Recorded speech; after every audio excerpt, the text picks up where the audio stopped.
Pour conclure, nous allons vous prouver si le Coran vient bien de Dieu. Car comme il a été dit, si celui-ci provient de Dieu, il doit contenir des miracles. Et si vous lisez le Coran, vous verrez qu'il contient des informations qui ne pouvaient être connues à l'époque, c'est-à-dire il y a 1400 ans. Mohammed était un homme qui vivait en plein milieu du désert d'Arabie, là où la technologie n'existait pas. À cette époque, il n'y avait pas d'électricité, aucun appareil électronique, rien de tout ça. Les gens vivent de la terre, se déplacent en chameau. Personne n'avait inventé ou même pu imaginer les choses telles que les sondes, les scanners, les satellites, etc. Et pourtant, dans le Coran, nous pouvons lire « Sous l'eau, il y a des endroits où il y a de l'eau douce et de l'eau salée. Et entre les deux se trouve une barrière invisible qui empêche les deux eaux de se compénétrer. C'est-à-dire que le sel de l'eau salée ne va pas dans l'eau douce. Ces barrières les empêchent. Les océanologues comme Jacques-Yves Cousteau ont découvert cela récemment grâce aux sous-marins où ils ont pu faire des prélèvements d'eau, etc. Qui, il y a 1400 ans, en plein milieu du désert, pouvait savoir qu'il y a des barrières invisibles dans l'océan? Il est écrit dans le Coran que l'univers est en expansion continuelle, c'est-à-dire que celui-ci ne cesse de grandir. Les étoiles s'éloignent les unes des autres constamment. C'est en 1920, grâce aux appareils très perfectionnés, tels que les télescopes puissants, que nous avons pu savoir que l'univers était en expansion continuelle. Qui, il y a 1400 ans, pouvait connaître cette information? Nous savons aujourd'hui que les montagnes sont comme des piliers et possèdent des racines.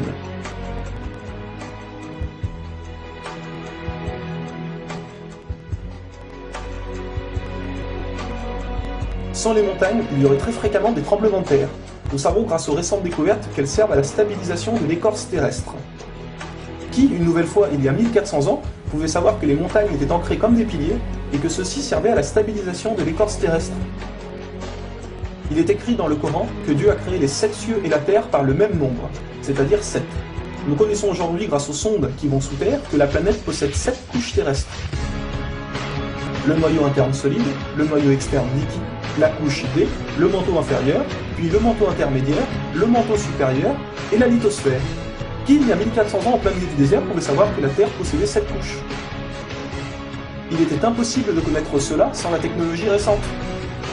Il est aussi mentionné que les plantes ont des sexes, mâles et femelles. La découverte de la sexualité des plantes fut réalisée par Rudolf Jacob Comnenarius entre 1660 et 1720. Le Coran explique étape par étape l'embryologie, c'est-à-dire comment un enfant se développe dans le ventre de sa mère. Le professeur Ketmour, qui a aussi le prix Nobel au Canada de l'embryologie, a confirmé que cela se passait exactement comme indiqué dans le Coran, et a affirmé que ces faits ne pouvaient être connus il y a 1400 ans, et que par conséquent, ces informations avaient été révélées à Mohammed par Dieu. Un exemple, le Coran explique qu'à un moment, le fœtus a la forme d'une sangsue dans le ventre de sa mère. Et si on regarde des images des scanners, nous nous rendons compte que l'embryon a exactement la forme d'une sangsue et qu'il s'accroche à une paroi du corps comme le fait une sangsue. Le mot le plus adapté pour décrire cela est sangsue. Vous voyez comment les versets coraniques s'accordent parfaitement avec la science d'aujourd'hui?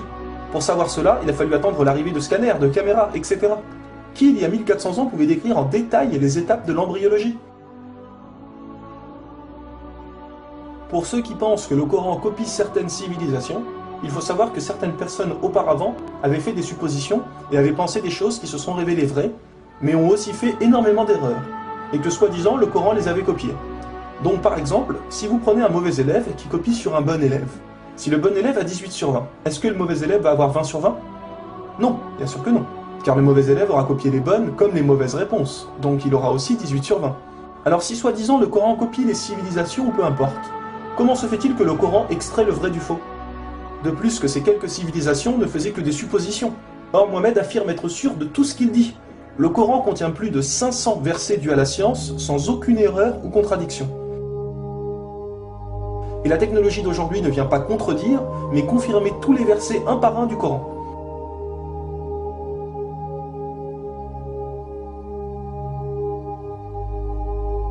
Il est écrit dans le Coran que les fourmis parlent. Nous l'avons confirmé en 2009 grâce aux appareils auditifs puissants. Un homme ne peut entendre ces bruits à l'oreille nue comme ça. Nous savons aujourd'hui que dans la plupart des pays, il est interdit d'avorter au bout de 3 à 4 mois. Car après 4 mois, la science explique que le bébé commence à vivre, et que cela donc est considéré comme un crime. En islam, il est dit que Dieu insuffle l'âme dans le corps du bébé au bout de 120 jours, donc 4 mois. Comme par hasard au même moment que quand la science démontre que c'est à cette période que la vie du fœtus commence. Pour savoir que la vie du bébé commence à 4 mois, il a fallu attendre une nouvelle fois l'arrivée de scanners, IRM, caméras miniatures, etc. Qui, il y a 1400 ans, pouvait savoir que le bébé commençait à vivre au bout de 4 mois? Nous savons qu'au début du monde, il y avait seulement une nébuleuse primaire, compactée en une seule masse et qui a explosé, ce que nous appelons aujourd'hui le Big Bang. Le déroulement du Big Bang est pourtant écrit dans le Coran. Le Big Bang a été découvert au XXe siècle, alors que le Coran a été écrit au 7e siècle. Le Coran affirme que ce sont les abeilles femelles qui ramassent le pollen des fleurs. Pourquoi le Coran ne parle que des femelles et non des mâles? Eh bien la science a découvert récemment qu'effectivement les femelles possédaient des organes que les mâles n'ont pas, et ceux-ci ne peuvent pas collecter le pollen des plantes. Encore et toujours, qui pouvait savoir il y a 1400 ans que les mâles n'ont pas les organes nécessaires pour le prélèvement du pollen? Il y a longtemps, les gens pensaient que la Terre était plate. Ce n'est qu'en 1577 que Francis Drake fait le tour de la planète et prouve que celle-ci est ronde. Le Coran, environ 1000 ans plus tôt, affirme que la Terre est ronde, mais ne s'arrête pas à ça. Pour donner un exemple, il est dit que la Terre ressemble à un œuf, mais pas n'importe quel œuf, celui d'une autruche. Et si vous regardez un œuf d'autruche, vous verrez qu'il n'est pas tout à fait rond, mais qu'il est aplati en haut et en bas. Celui-ci est de forme géosphérique. Et nous savons aujourd'hui que la Terre non plus n'est pas tout à fait ronde, mais qu'elle est aplatie au niveau des pôles. Et donc qu'elle est également de forme géosphérique. Qui, il y a 1400 ans, pouvait savoir que la planète Terre était géosphérique? Il a fallu attendre les satellites pour sortir de la Terre pour se rendre compte de cela. Soyons honnêtes, qui, il y a plus d'un millénaire, pouvait faire toutes ces affirmations sans aucune technologie? Rendez-vous compte, à cette époque-là?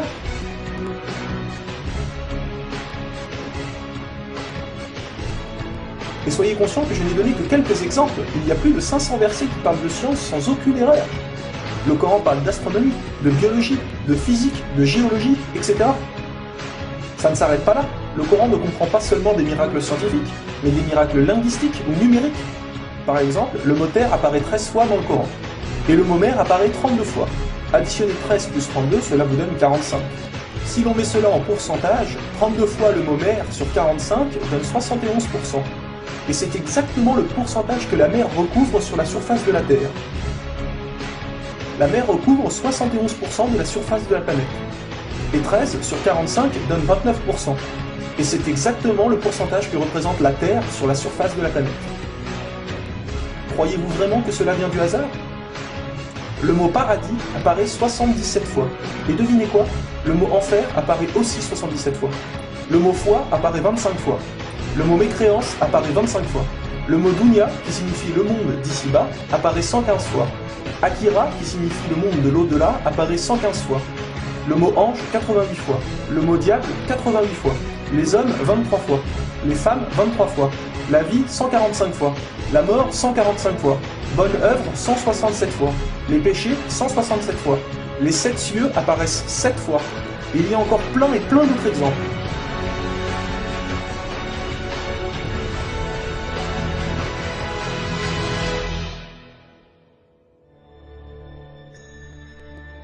Le Coran est d'une beauté incomparable.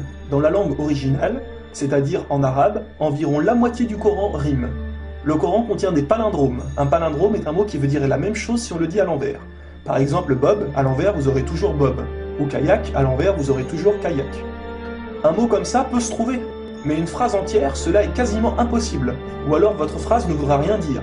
Mais non, le Coran possède des phrases entières en palindrome, et ces versets ont un sens très profond. Le Coran ne possède aucune contradiction ou erreur.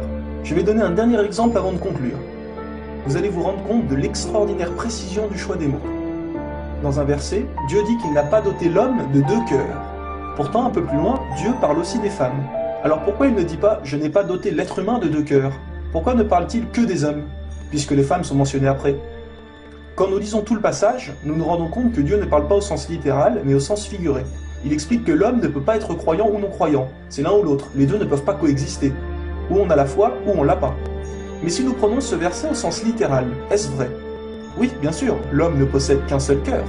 Mais pour les femmes, elles peuvent être enceintes, n'est-ce pas?